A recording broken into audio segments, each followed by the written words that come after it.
It's the last busy game day of 2017 in the K. We got 9 games and a ton of goals. My name is Andreas Sachenko and you're watching Daily KHL Update. Our first game of the day takes place in Vladivostok, where Admiral have only one win in their past 6 games face Kunlun Red Star. And there's not a lot of scoring in this one at all. Dragons get on the board 4.5 minutes in. Corey Kane gives the puck to Brennan Yip, and Yip nets his 7th of the year. Admiral posed very few problems to Kunlun, and late in regulation, Lucas Letze puts it away with his empty netter. Magnus Hellberg stops 28 shots for his 6th shutout of the year, and Admiral lose their 5th consecutive game. 2-0 Kunlun is the final on this one.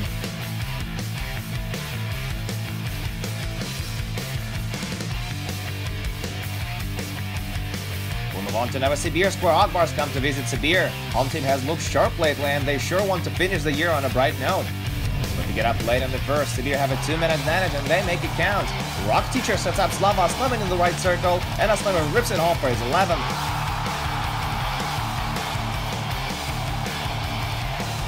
Less than a minute later, they get another power play goal. Nikolai Demidov with a bullet from the point. That's the third, and Sibir lead 2-0 after 20. 7 minutes into the second period, Akbars get a goal back as they capitalize on a power play as well. Veteran Denis Zaripov celebrates his 3rd of the year too. Third period now, Maxim Exantovich with a drive from the blue line, and Alexander Bergstrom chips it in front for his 19th goal of the season. He has tallies in 7 consecutive games. Insane! And late in regulation, they secure the win with their 4th goal of the night. Andrei Yermakov puts it on net from the point, and Jonas Edler scores on the rebound. Sibir finished the year with the 3rd straight win on home ice. 4-1 is your final.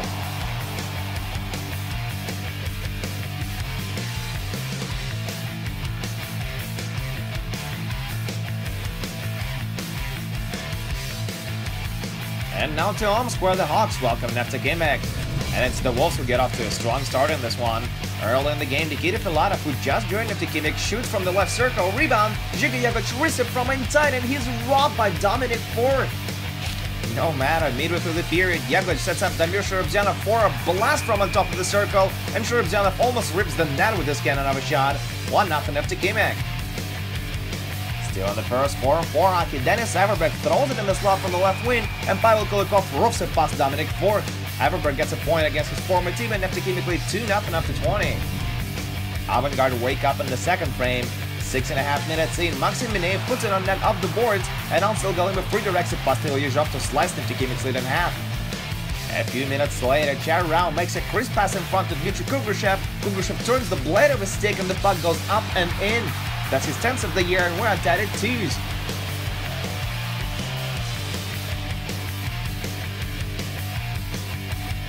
The game goes to overtime, and it lasts just 32 seconds.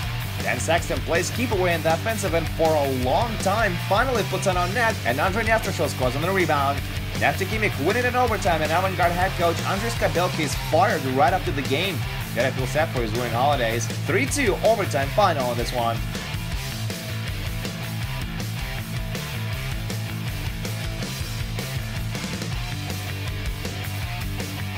It is minus 26 in Khanty-Mansiysk, but I'm sure you're watching it from somewhere where it's warm and cozy, just like it is at Arena Yugra, where local faves take on Salavat Live. And it turns out to be a real thriller. Midway through the opening period, Salavat get on the board as they convert in a power play. Antor Burdasov with a snipe. That's his 5th goal in 4 games, and it's 1-0 Salavat. 3 minutes later, the Yugra bring it back to square one. Konstantin Mayorov finds loose puck in the high slot, and he fires it top shelf past Andrei Karev. Moving on to the second period, Igor Makarov has the puck behind the net. He centers it, and Captain Ilya Zubov scores his 3rd goal of the season. 2-1 Salavat.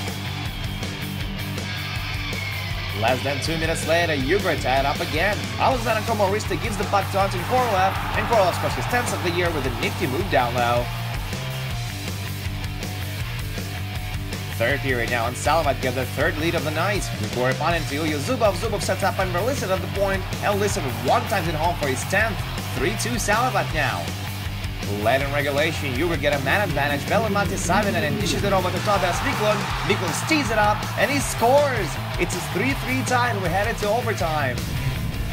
Now here comes real drama. With just a second remaining to play in the OT, Philip Larsen passes to Igor Panin, and Panin webs it home for the buzzer beater. Unreal.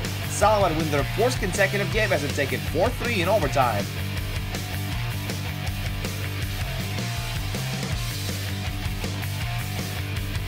We're now in Yekaterinburg, where Avton Tbilisi face Dynamo Moscow. Home team gets on the board in a hurry. Vitaly Popov finds loose puck in front of the net, passes it to Andrei Abidin, and the rookie scores his 2nd of the year. 1-0 Avton Tbilisi. Dynamo get it back just over a minute later, and it's another rookie who finds the back of the net. Alexander Petunin roofs it on the rebound, and it's tie game. A few minutes later, we get to see a beauty by Anatoly Goloshev. He steals the puck in his defensive end, goes coast to coast with the biscuit. What a move, what a shot, what a goal! Anatoly Goloshev scores his 12th of the year, and it's 2-1 Avton Tbilisi. Midway through the period, they improve the lead to 3-1. This time it's Alexander Turchenyuk who makes Dynamo pay for defensive collapse. Early in the 2nd period, Avton Tbilisi make it a 3-goal game. Nikolai Timashov with the rocket from the point. Dynamo fight back in the 3rd frame. A minute and a half in, Igor Gnatoshkin scores his 5th of the year from the hash marks.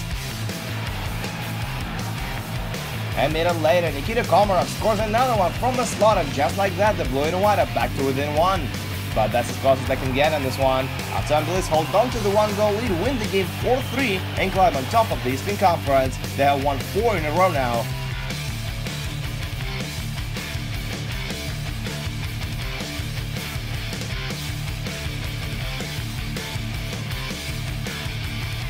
We travel to Minsk, Belarus now, where Dynamo hosts SKA St. Petersburg. Belarus team had already beat SKA this season. Let's see if the top team of the league can answer.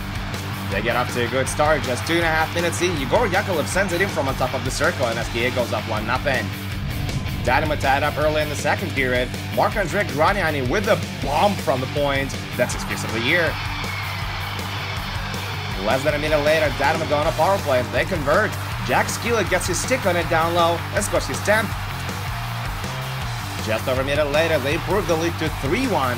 Evgeny Kavryshin buries the rebound. Dmitry Buynitsky registers an assist, and home team leads by 2. 2 minutes later, SKA on a power play, but it's Dynamo who gets the score.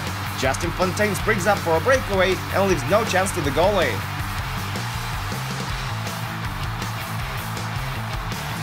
SKA swap Igor Shesterkin for Mikko Koskinen after that and get a goal back late in the period. Sergei Shirokov pots it on the rebound off the end boards. Late in regulation, SKA pulled Koskinen for the extra attacker, but that leads to 2 empty net goals by Dynamo. First, Alexander Pavlovich scores his 7th of the year, and then Quinton Howden chips in his 14th. Jack Stewart with an assist on that marker. SKA fight till the end though, and in the last minute of the game, Sergei Plotnikov gets another one past Jonas Samrat. This one has a crazy finish, and Dynamo come out on top. They beat SKA for the 3rd consecutive time, and that makes you wonder which way is it gonna go shall the 2 meet in the playoffs. Dynamo 6, SKA 3.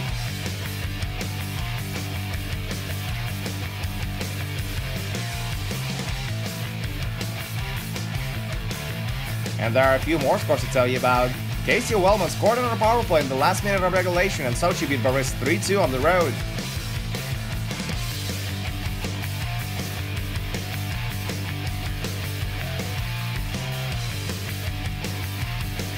Red Army scored twice in the 2nd period, and that proved to be enough to beat Lada 2-1 on the road. Andrei Svedlakov and Kirill Kaprizov with the markers.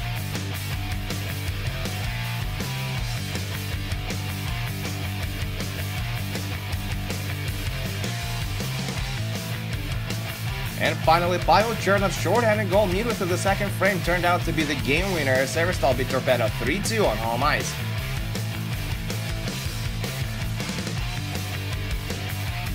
And that's it for the KHL update. We'll be back tomorrow with just a single game. Slovan will play host to Jokerit. Will the Slovaks beat the Jesters for the 2nd time in 4 days? We'll find out shortly. My name is Andreas Sachenko. Thank you guys so much for watching, and I'll see you again soon.